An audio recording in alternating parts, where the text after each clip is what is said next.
welcome to Larry Talks Tech. This is Larry, and our video today is going to be on improving your internet privacy and lowering your digital footprint as you surf the net. This is a second video on a three-part series. The first one was on facial recognition, and the third one is going to be on email. So before we get into all this, I'm going to give you a little background. I did a lot of this in my last video, but I'll give you a briefer background on this one for those of you who didn't see the first one. When Big Sur, the OS for Mac, came out last year, I installed it. Right after I installed it, I realized that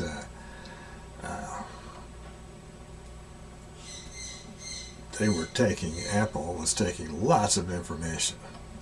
And I started doing some research on this, and it was even more than I thought. So the channel between my computer and Cupertino was loaded with stuff. Besides telemetry,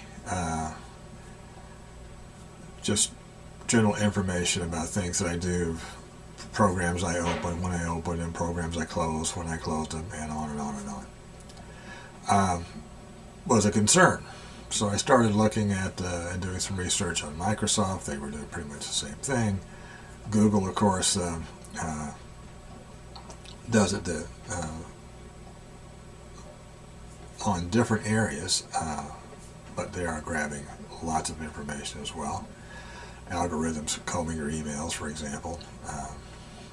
DNS server, if you use that, that's used to help track you, and on and on and on. So yeah, lots of this stuff going on. I found out recently, doing some details, even your TVs, your smart TVs, are loading lots of information that they're selling. So it's going on around us. So knowing all this stuff bothered me some, and I thought, well, what do I do? And I kind of took a look at the data.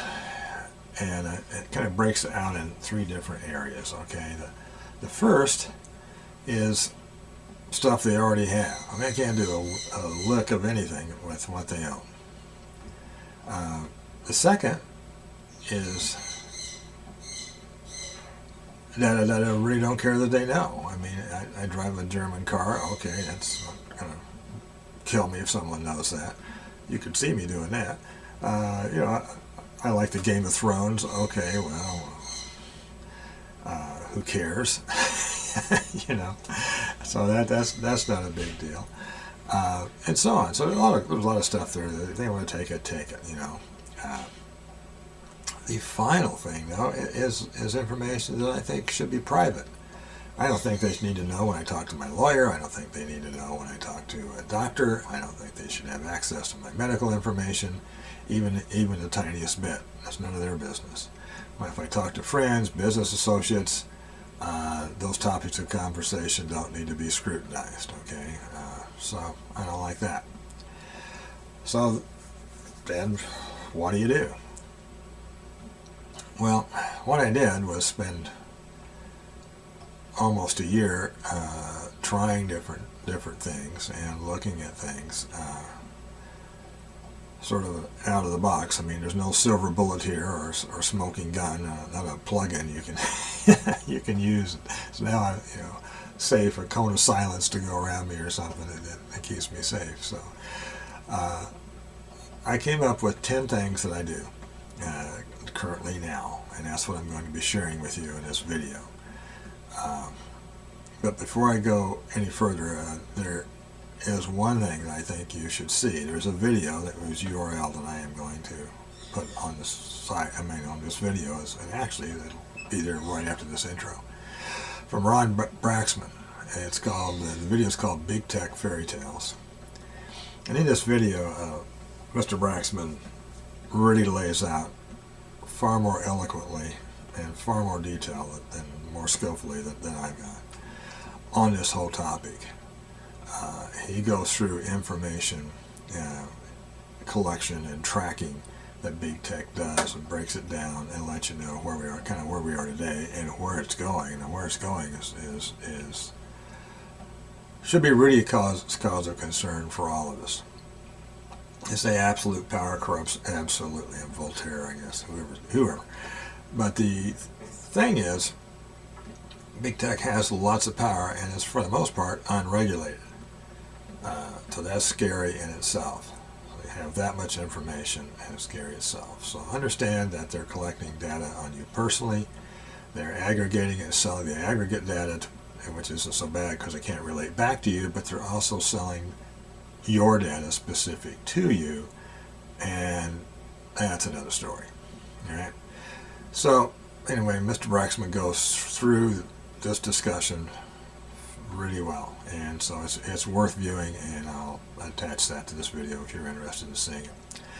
All right. So the next thing I want to do is give you a quick disclaimer on the products that I mentioned here. Much of this stuff is free. There are even some processors here, and a lot of this stuff that won't cost you a dime. It's just a different way of doing things, or a different way of looking at things, or spending a few times and making a few clicks in your browser or network settings. Not big deal stuff. But there are products in here that I do use that do cost money, and I want to let everybody know that these were not given to me, supplied to me. I did not get any real money from anybody. No free vacations, no free cars, no free computers, nothing. Okay, so the only reason that they're mentioned in this video is because these are the products I happen to use to accomplish the task, to reach the goals that I talk about in this video. So that is that. All right, so I'm going to show you Ron's information here, and hope you do take a chance to take a look at it, and then we'll get on with the rest of this video. On your screen now is a graphic for Mr. Braxton's video and his IP address, and I do hope you have the opportunity to check that out. I think you'll find it very enlightening. All right, the next screen is me asking you if you're happy with what we're doing here on Larry Talks Tech, the YouTube version. Please go ahead and like us, share us, and also hit that bell so you know when the new videos come out and posted on YouTube. Now let's take a look at the first of our 10 data collection countermeasures. And it's going to be your operating system, specifically if you're using Mac or Apple. These guys, as soon as you turn your computer on, it's like turning a faucet on, and the data begins to flow upstream to the motherships of each respective company. So the data can be as telemetry. It can be when you turn your programs on, what programs you're using, when you turn them off, and more and more and more stuff. The best way to get around this, you can get around some of it, you're not going to get around all of it, is to go into System Preferences, and I'm sure Microsoft has something very similar. Go to Security and Privacy, certainly on a Mac. I go down to, as you see here on the screen, go down on the second window there, you're going to see Apple Advertising, and you want to turn off personalized ads, because obviously they're going to have to collect data on you, so they'll know what to provide you in personalized ads. And then once that's done, click up to Analytics and Improvements, and there's 3 different things to click off there. Click them all off. You know, for example, one of them, Siri, it says it's collecting data so that Siri can understand me better and understand my voice. I've had it turned off since day one, and Siri's been able to understand me just fine. Works great. All right. Now, so this stops some of the flow. I've taken it one step further. I happen to have a 2008 iMac that I was about ready to use for a doorstop. It was pretty slow, and make a long story short, I put a solid-state drive in it, which literally brought it back to life. And I use it for my surfing. It's pretty much it. You don't need a high-powered computer to surf the net. And I use Linux. I installed Linux on it, particularly Mint Linux. And there's the desktop there. So I installed Mint Linux on it, and Mint's really good. And the only things they collect is, with your request and authorization, is telemetry from your machine. You can turn that off, and they collect absolutely nothing. So it is from a data collection point of view, it's a safe and sanitary way to do it. At least the operating system isn't kicking anything back to anybody. So just a suggestion, if you have an older computer laying around the house, it might be a real good device just to do your net surfing on. All right. Our next countermeasure has to do with domain name servers. So if you don't know what a DNS or a domain name server is, think of it as a kind of the best analogy, a phone book for the internet. So what happens, you say you want to go to Amazon. So you type in the URL Amazon.com in the URL section at the top of your browser, and hit your enter button, and off it goes. It goes to a domain name server, and it changes that name, Amazon.com, to Amazon's actual address on the internet. And I'll make it up because I don't know what it is, but let's say it's 26.26.26.26. So boom, off it goes to Amazon. All right, so that seems pretty simple enough. How can that be vulnerable? Well, it is vulnerable because if you're Google, for example, you can actually collect all those, log those, and know where you are going and how you're using the internet. So even though your computer may not be telling anything on you, DNS can. Now, there are some workarounds for this, but let me say that there's a number of domain name servers out there. Often they are supplied by if you have cable or any service provider, they'll often have a domain name server there automatically directing you to. That may or not be good for you. It may not be the fastest one out there, but it's the one that's collecting information, and I would imagine turn around and selling that information, and everybody's getting a kickback on who did it. So all the way down through the line. So what I would do would be do some homework. There are a few out there that do not sell any of your data. I use Cloudflare. It's free. The Cloudflare's DNS is also one of the fastest out there. So Cloudflare DNS and Google are pretty close in terms of speed. Kind of may even depend more where you are if you do a speed test in comparison than the actual servers themselves. But the difference between the two is Cloudflare does not sell your information, doesn't log it. So it's a good deal. Now here's the best way to set this up. If you're at home and you have a number of computers, go to your router, go to the WAN DNS setting, and then on the first DNS server, you'll see the red arrow at the bottom of this graphic on the left side. Type in 1.1.1.1, and then the second DNS server would be 1.0.0.1. And you save all that. You can hop out of your router and then go to your computer settings and go to where your Ethernet is, find your DNS servers, and then delete everything that's there and add just the address to your router. Okay, so if you went to get a new router and you typed in this address 192.168.1.168.14.1, that's your access, your gateway to the router.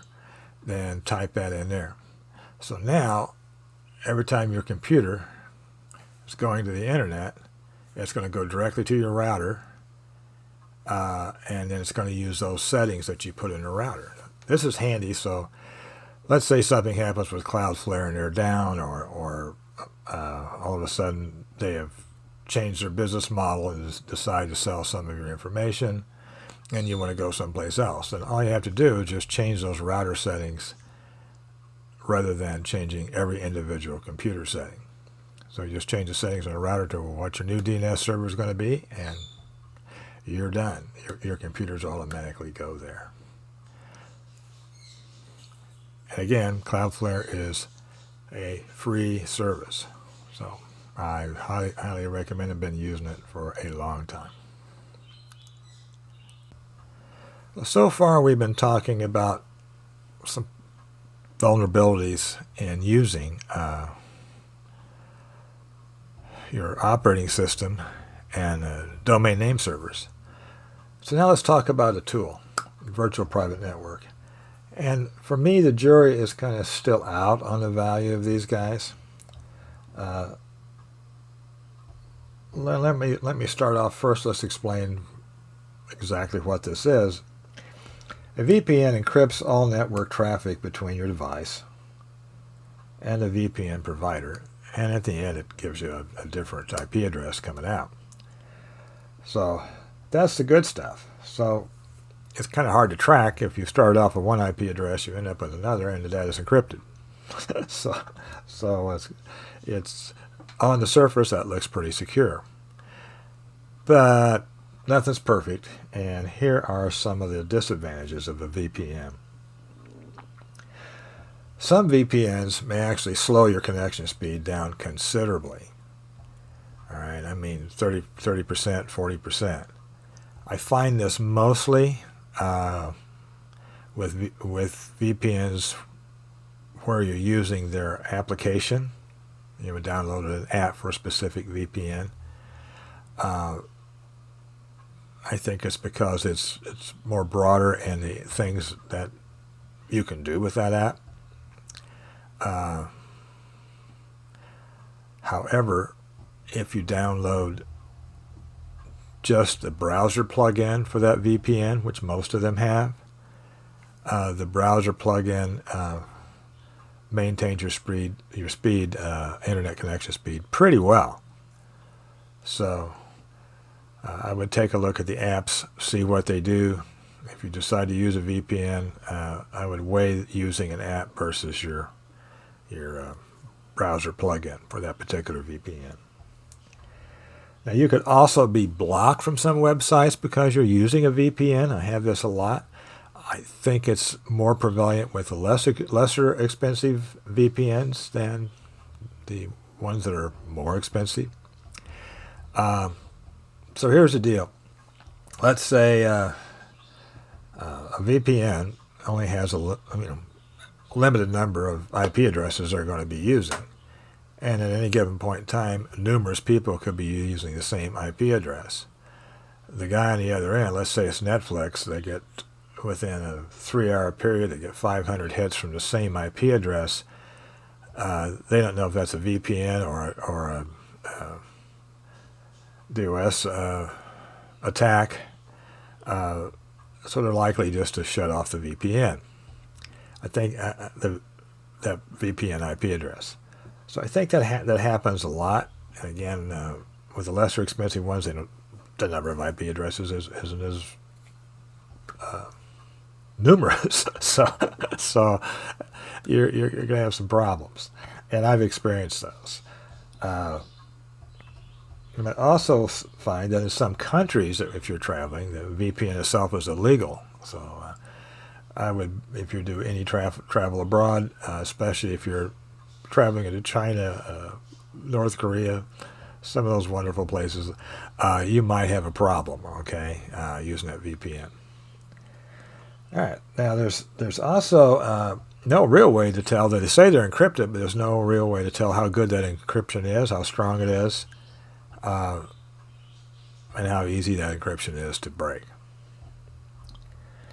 Okay, some VPNs particularly free ones, may log and sell your browsing activity to third parties.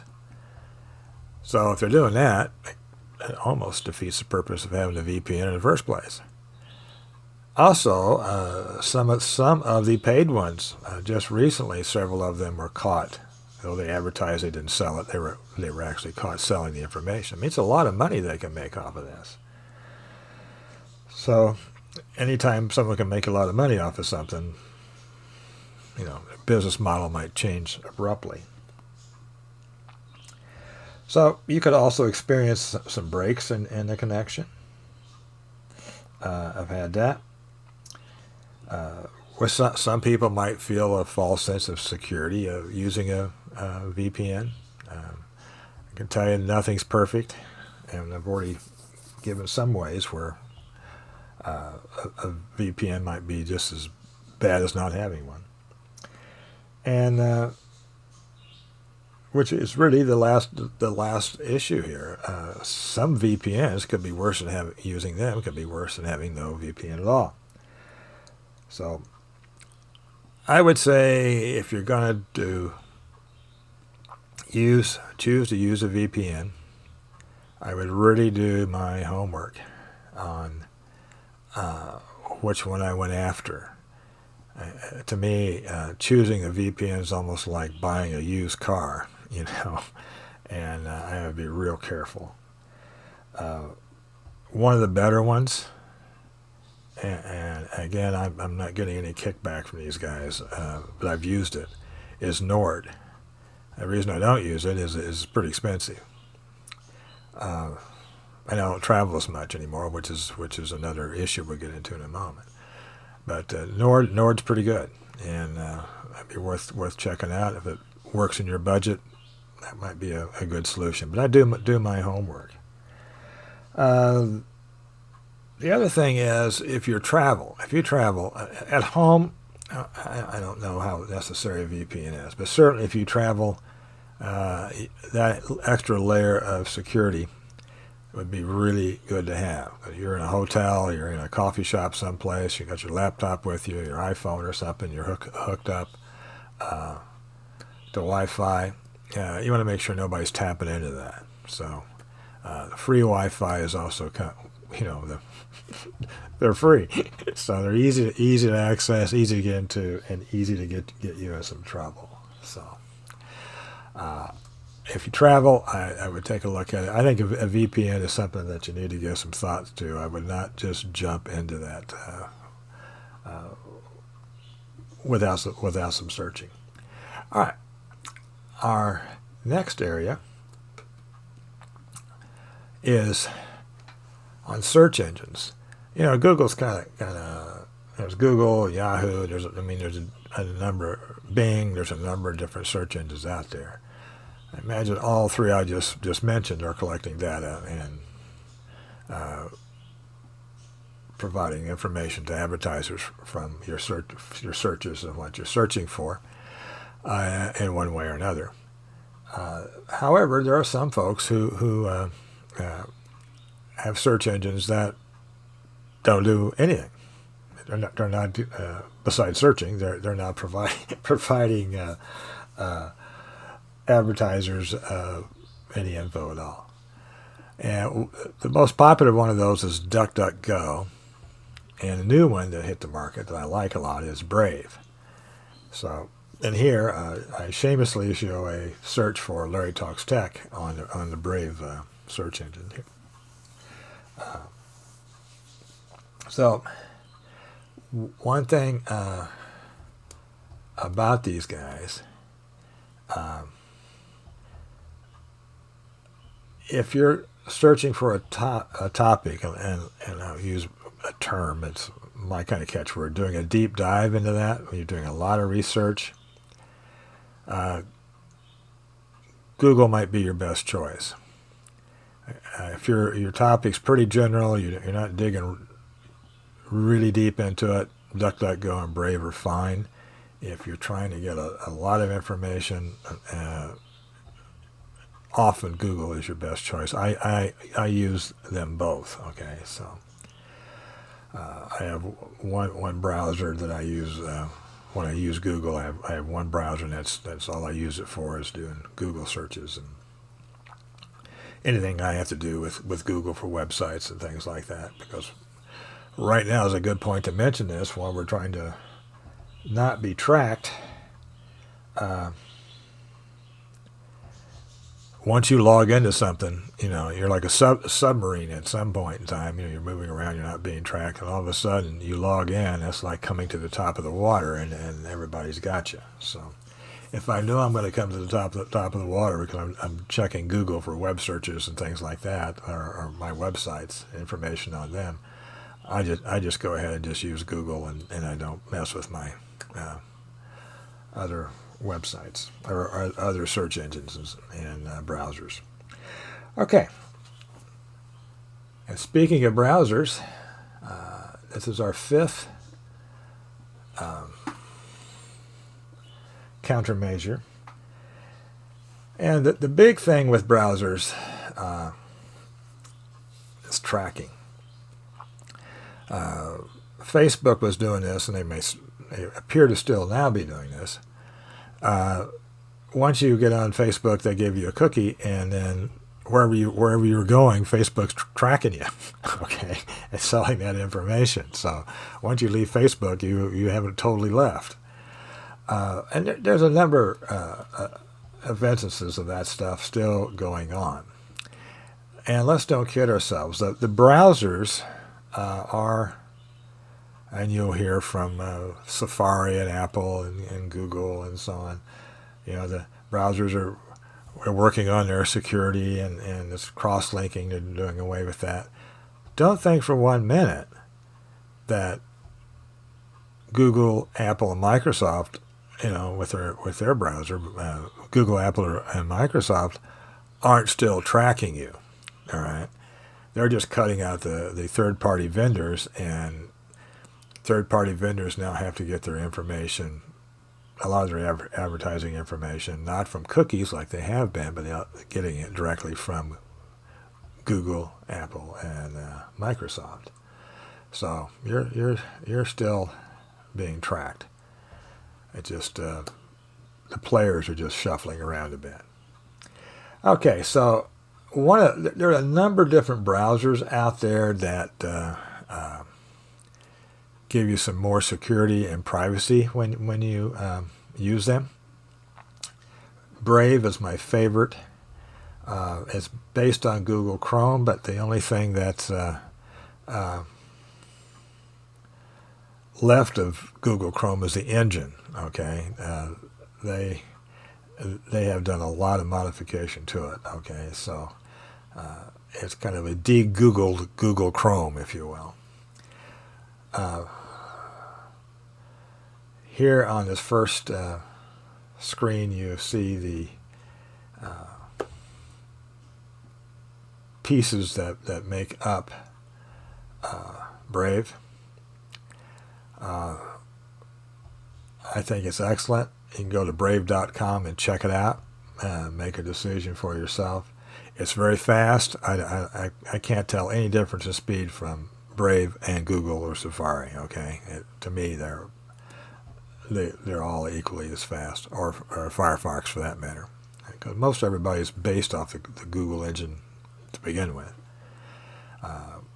This is just some different ways and things that the browser is doing to help protect you and keep you safe on the internet, and keep your privacy guarded better.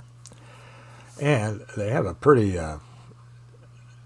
decent screen you get into. This is one of their screens you hop into when you first bring it up, Brave. So again, there are different browsers out there. You can do some searches for them. I think Brave's. As soon as I started using Brave, that was it for me. And the only time I use Google Chrome would be, as I said earlier, when I'm doing something that has something directly to do with Google, or I'm doing a search where I need more information. Outside of that, I'm on Brave all the time.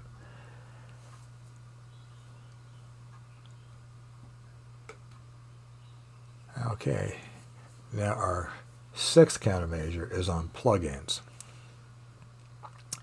Well, I've learned something from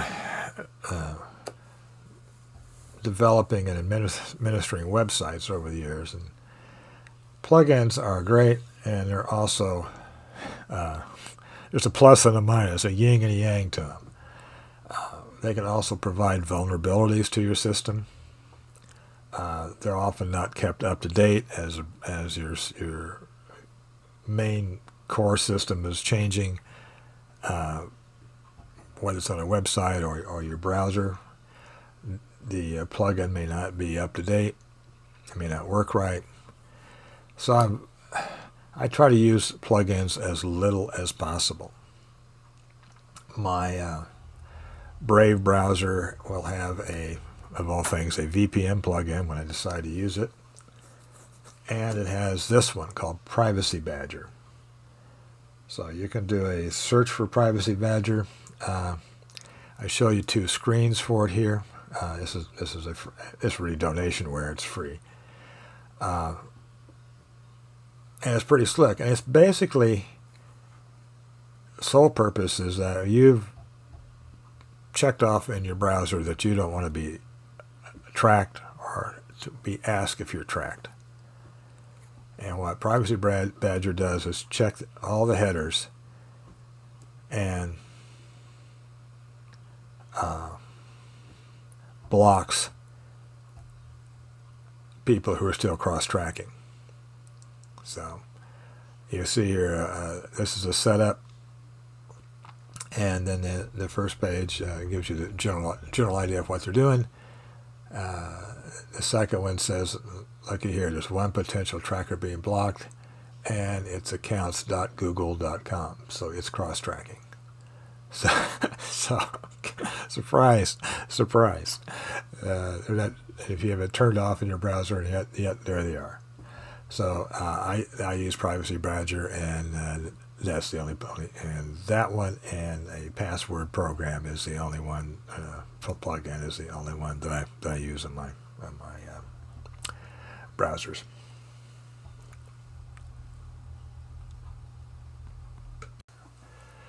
All right, the next thing on our list are cloud services.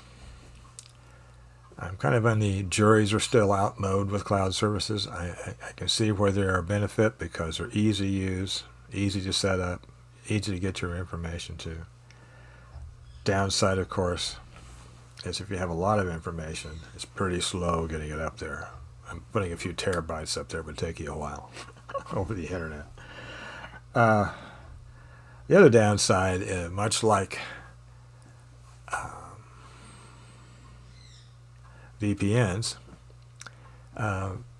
you really have to know who is running that cloud service. You have to trust that they're not going to use some sort of algorithm to comb your data and market that data.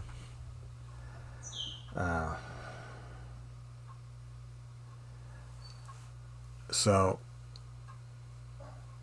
there is a way to make sure that that data is still safe and not have to worry about what they're doing.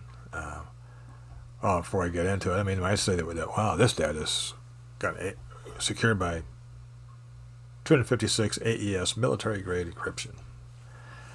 Well, that's wonderful, but remember that the guy who's giving you the service is also the guy who has the keys to the encryption. You know, it's not the product you're getting. You are the product in many of these cases. Okay, so getting your data could well be their goal, getting access to your data to market it, and that may well be why it's free or it's at a nominal cost. So the workaround for that is using a network attached storage device. Here's one that I use. It's from Synology. Again, let me say, Synology has not provided me with any plane tickets, cars, money, or anything else. Okay, I'm just mentioning it because I use it. This particular one shown here is basically one of the entry-level models. It only holds one drive. They have them. I don't know how many drives they hold. They have some that hold a lot of drives. How's that for being non-specific? And to set this thing up, basically you get on a website, it comes in, checks and sees your device, and installs the software. Then you set the software up, and there's wizards and things like that to help you do that. You don't have to be a network engineer or some network guru to run one of these things. I've had this one running going on 4 years. I have two here. One I have a camera system on it. It backs up and it's taking data from my cameras 24/7, 365. And then I have one I use for a server, and my network attached storage. So I can get into this thing from anywhere. Yeah, this device from literally anywhere. Any place you could get a cloud service to access a cloud service from anywhere, you can do the same thing with this. So the beauty part of this is that you've got control of your data. It's not going to be scanned or used as advertising or anything like that. Downside of this, of course, something traumatic happens to your home, either by theft or an act of God. You lose your data, you're up a creek unless you back it up. Me, I have a 3-tiered backup system. One is my original data is not backed up. That's the original stuff. Then I have a backup drive and another backup drive. So the data is backed up twice. I have one I keep in my car, so in case an act of God or people break into the business or whatever, I still have all my data. So highly recommend that as well, to keep control of your data, whether you use it whether you use a cloud or not. So in any event, I think you can get by without a cloud service and create your own and do it safely and eliminate the risk of having that data used and your privacy invaded. The next thing is two-factor ID. Now, most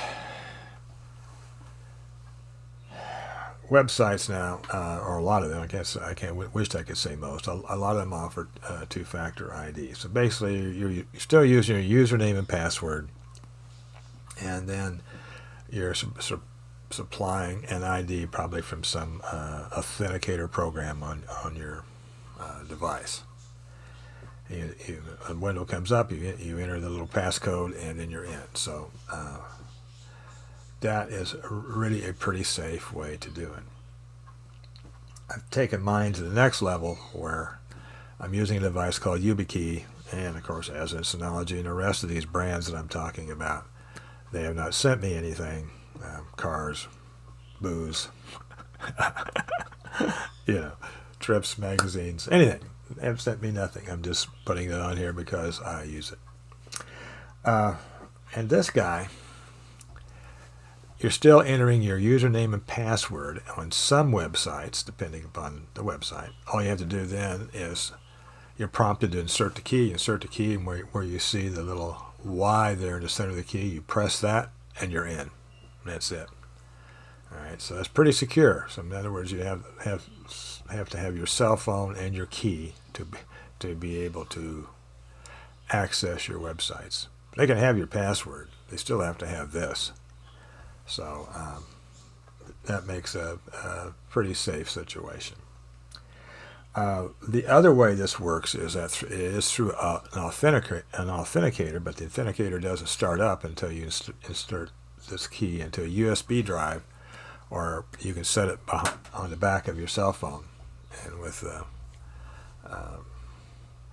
the hardware in your cell phone will detect this key, and then you can use the authenticator then on your device. So this actually authenticates the authenticator. So it has a bunch of other features to it, but basically that's how it works. I think it's safe. It's not inconvenient at all. I've used it for several years, and right now I can't imagine opening programs and stuff in the net or accessing websites without using it. Our next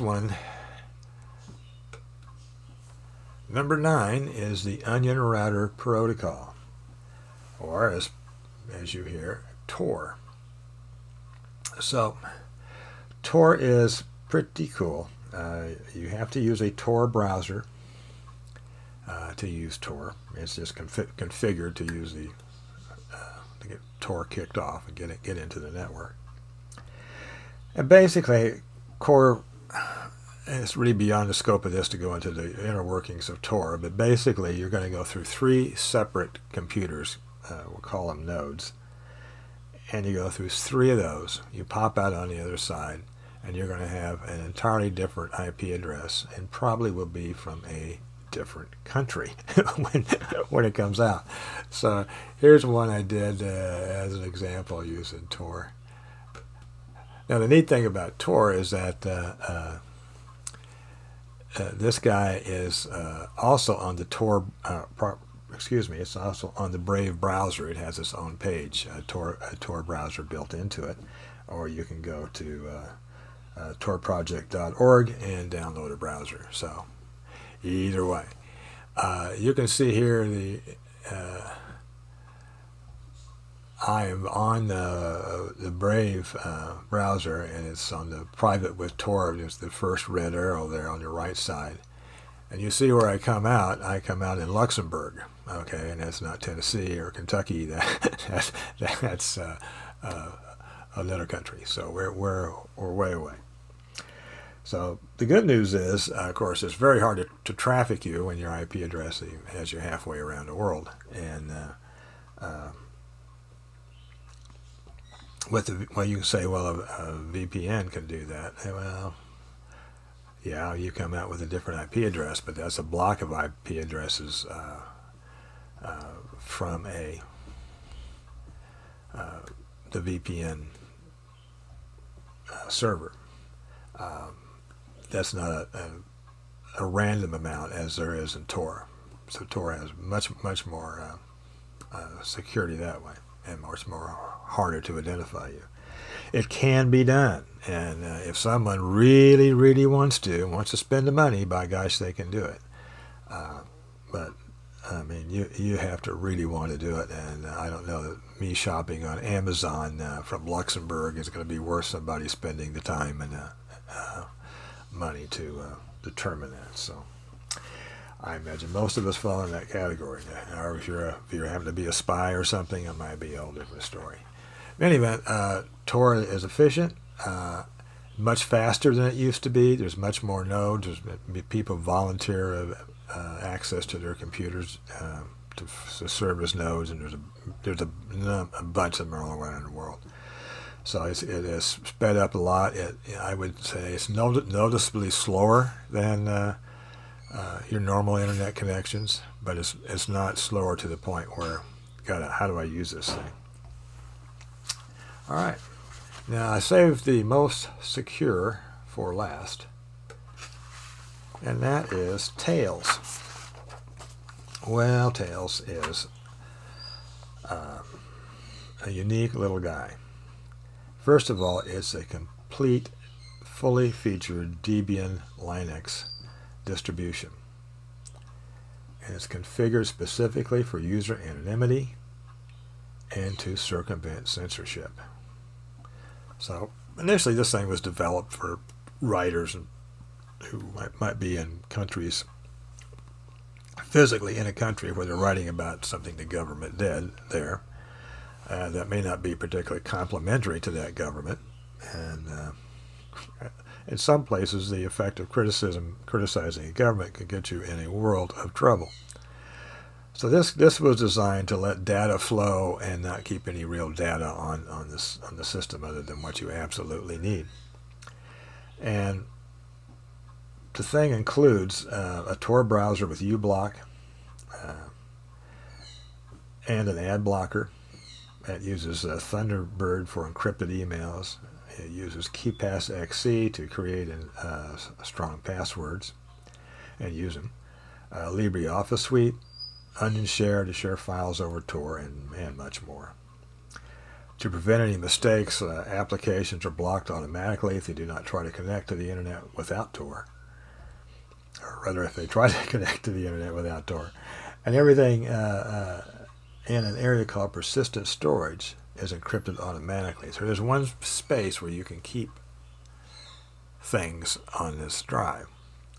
And everything else, when you turn Tails off and unplug it, when you plug it back in, it reverts back to its original state, right? So let's say somebody has tried to hack you and saw something on Debian while you're using it. When you turn it off, turn it back on, the hack's gone. It doesn't stay there. It goes automatically back to its original state. You can keep things in persistent storage. And you can keep any kind of data in there if you want to. Depending upon where you are, I'd question the sense of that. I think I would do my article and transfer it off using Onion Share and have no record of it ever being anywhere and have nothing on this thing but what you have. But for most of us who are just cruising around, this is the internet. This is way over the top level of security. But if you're a bit paranoid, okay, this one's really hard to beat. So again, it goes back to zero.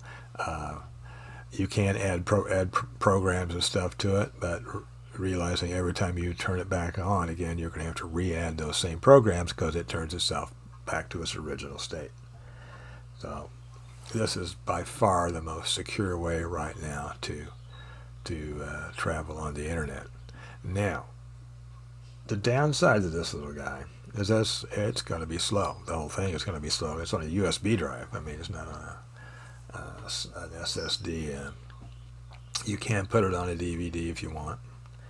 I don't know that I would do that. There's going to be some latency to it.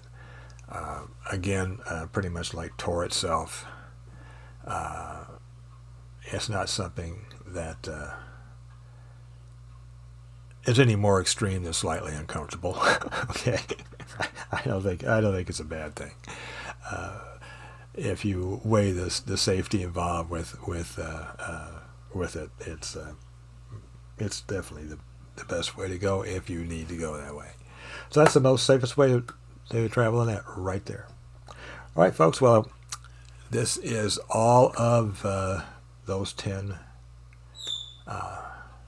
things that I have done I've been using these now pretty consistently over the past year. I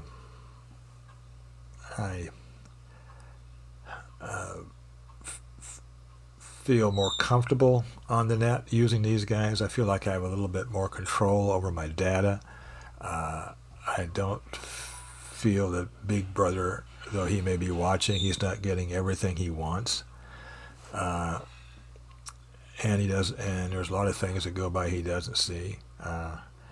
I've also worked a great deal with email, and I'll do an article on that. It's my final article on privacy on the internet.